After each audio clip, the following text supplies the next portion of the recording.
లలితా సహస్రనామ స్తోత్రం మాత్రమే కాదు, ఏ స్తోత్రమైనా ఏ శ్లోకమైనా సరే దోషం లేకుండా చదివితే అది మంచి ఫలితాన్ని ఇస్తుంది.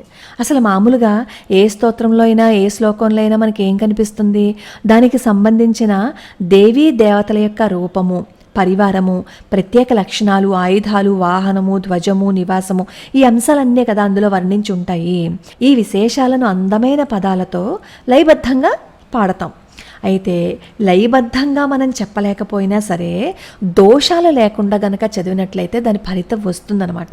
ఇప్పుడు విష్ణు సహస్రనామ స్తోత్రం తీసుకుంటే విష్ణువుకి సంబంధించిన అనేక నామాలు మనకు ఆ స్తోత్రంలో కనిపిస్తూ ఉంటాయి. చాలామంది సాధకులు ఏం చేస్తూ ఉంటారంటే అందులో ఒక నామాన్ని తీసుకుని ఆ నామాన్ని మంత్రంగా ఉపయోగిస్తారు. అది మంత్రంగా ఎలా మారుతుంది? ఒకే పదాన్ని కొన్ని లక్షల సార్లు నియమంతో ఉచ్చరించటాన్ని మంత్ర జపము అంటారనమాట. విష్ణు సహస్రనామ స్తోత్రం కానీ, ఆదిత్య హృదయం కానీ, లలితా సహస్రనామ స్తోత్రం కానీ ఇవన్నీ మంత్రజపం చేసిన ఫలితాన్ని ఇస్తాయి. ఇవి రోజుకి ఒకసారి చదివితే చాలు మంత్రజప ఫలితం వస్తుంది అని చెప్తారు. అలాగే విష్ణు సహస్రనామ స్తోత్రాన్ని దోషాలు లేకుండా గనక చదివినట్లయితే ఎవరికైతే డిప్రెషన్ ఉంటుందో దాని నుంచి బయటపడిపోతారు. అంతేకాకుండా అనారోగ్య సమస్యల నుంచి బయటపడిపోయే మార్గం కూడా మనకి కనిపిస్తుంది. ఆదిత్య హృదయం కూడా అంతే కదా. ఎవరికైనా సరే అనారోగ్యంగా ఉంటే వాడు ప్రొద్దున్నే లేచి సూర్యోదయ సమయంలో స్నానం చేసేసిన తర్వాత ఆదిత్య హృదయాన్ని చదివితే వాళ్ళ ఆరోగ్యం కుదుట పడుతుందని చెప్పి మన పెద్దవాళ్ళు చెప్తారు కదా. ఈ స్తోత్రాలన్నీ సంస్కృతంలో ఉండటం వల్ల తప్పులు లేకుండా గనక పైకి చదివితే ఎన్నో అద్భుతమైన ఫలితాలు మనకి కనిపిస్తూ ఉంటాయి. లలితా సహస్రనామ స్తోత్రాన్ని దోషాలు లేకుండా చదవటం వల్ల శ్వాసకి సంబంధించినవి ఏవైనా సరే బాధలుంటే అవి తొలగిపోయే మార్గం కనిపిస్తుందని చెప్తారు. స్తోత్రం ఎప్పుడు ఫలిస్తుందో తెలుసా? స్తోత్రాల్లోని పదాల యొక్క అర్థము, వాటి పుట్టుక మీద దృష్టి పెట్టి చదివితే మన మనస్సు క్రమంగా ఉన్నత స్థితికి వెళ్తుంది. అదొక విధమైన యోగం. అలా చేస్తే మనస్సు, బుద్ధి శుద్ధి అవుతాయి. ఎప్పుడైతే శుద్ధి అయిందో మన దృష్టి కూడా విశాలం అవుతుందన్నమాట. ఇక్కడ దృష్టి అంటే ఆలోచనలకు సంబంధించి, తెలివికి సంబంధించి మాత్రమే కాదు, అనుభవంలోకి వస్తుందన్నమాట.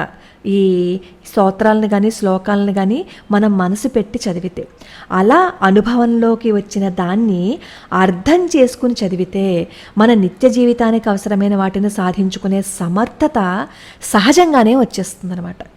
మనసుకి ఆనందం కలిగించడానికి కొన్ని స్తోత్రాలు ఉంటాయి, ధైర్యం కలగడానికి కొన్ని స్తోత్రాలు ఉంటాయి. ఇలా కొన్ని స్తోత్రాలు ఉన్నప్పుడు వాటిల్లో ఏ స్తోత్రం అయితే మనకి సరిపోతుంది అని చెప్పి మన గురువు చెప్తారో ఆ స్తోత్రాన్ని గనక ప్రత్యేకంగా పదే పదే చదవటం వల్ల అంతఃకరణ ఆ గుణాన్ని పొందుతుందనమాట.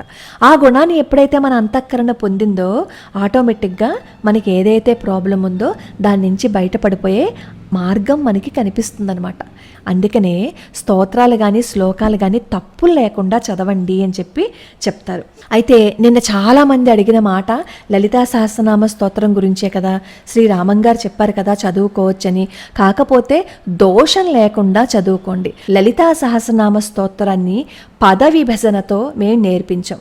మీరు ఏం చేస్తారు అంటే పుస్తకం తీసుకుని దగ్గర పెట్టుకుని మేం చదువుతున్నప్పుడు మాతో పాటుగా మీరు నేర్చుకున్నారు అంటే లలితా సహస్రనామ స్తోత్రాన్ని పారాయణం మీరు కూడా చేసుకోవచ్చు. అయితే లలితా సహస్రనామ స్తోత్రం చదివినప్పుడు ఏదైనా స్వరం కానీ అక్షరం కానీ తప్పు వచ్చింది అని అనుకోండి, ఉమానామస్మరణతో పోగొట్టుకోవచ్చు. లేదు అంటే శ్రీరామ రామ రామ అని 11 పర్యాయాలు మనం అలా జపించినట్లయితే ఏదైనా మనకి తెలియకుండా దోషాలు చేసినట్లయితే ఆ దోషాలు కూడా పోతాయని చెప్తారు.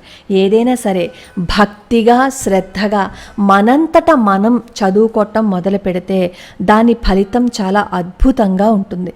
కాబట్టి లలితా సహస్రనామ స్తోత్రం వదిలిపెట్టవలసిన అవసరం లేదు. కానీ తప్పులు ఏవైనా ఉన్నాయేమో ఒకసారి సరి చూసుకుని అప్పుడు మీరు రెగ్యులర్గా ఈ స్తోత్రాన్ని చదువుకోవచ్చు. అయితే ఎందుకు గురు ఉపదేశం తీసుకుని చదవమని చెప్తారు అంటే మనకి సౌభాగ్య భాస్కరం తీసి చూసినట్లయితే లలితా సహస్రనామ స్తోత్రం ముందు భాగంలో మనకి బీజాక్షరాలు అవి కనిపిస్తూ ఉంటాయి. బీజాక్షరాలు అవి ఉంటే ఖచ్చితంగా గురు ఉపదేశం కావాలి. అనుష్ఠానం చేస్తూ అంగన్యాస కరన్యాసాలతో ఎవరైతే చేస్తూ ఉంటారో వాళ్ళకి గురు ఉపదేశం ఖచ్చితంగా కావాలి. మామూలుగా శ్రద్ధ ఉండి మేం చదువుకుంటాం నేర్చుకుంటాము అని అనుకునే వాళ్ళు ధ్యానం దగ్గర నుంచి మొదలుపెట్టి చివరి వరకు నిరభ్యంతరంగా చదువుకోవచ్చు. అయితే లలితా సహస్రనామ స్తోత్రం కానీ ఏ స్తోత్రాలైనా సరే పారాయణ చేస్తున్నప్పుడు మనం శుచిగా చదువుకోవాలన్నమాట. ఆ నియమం మాత్రం ఖచ్చితంగా పాటించాలి.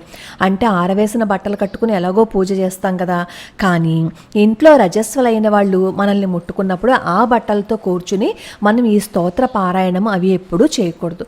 చక్కగా ఉతికి ఆరేసిన బట్టలు కట్టుకుని మనం ఈ పారాయణ ఎప్పుడైనా చేసుకోవచ్చు.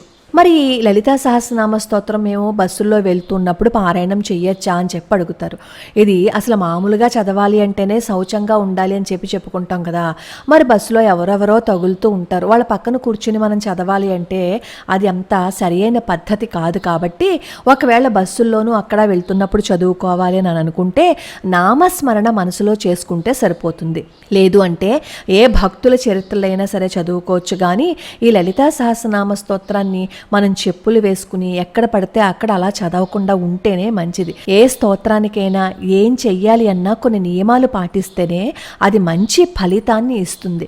మనకి మంచి ఫలితాన్ని ఇవ్వాలి అంటే గబగబా చదివేశాము, రోజు పారాయణ చేశాము అనే దాని మీద దృష్టి పెట్టే కంటే ఎంత నెమ్మదిగా చదివాము, ఎంత పర్ఫెక్ట్గా చదివాము, ఎంత శ్రద్ధతో భక్తిగా చదివాము అనే దాని మీద దృష్టి పెడితే ఆటోమేటిక్గా భగవంతుడి అనుగ్రహం ఉంటుంది. లోకా సమస్తా సుఖినో భవంతు, సర్వే జనా సుఖినో భవంతు.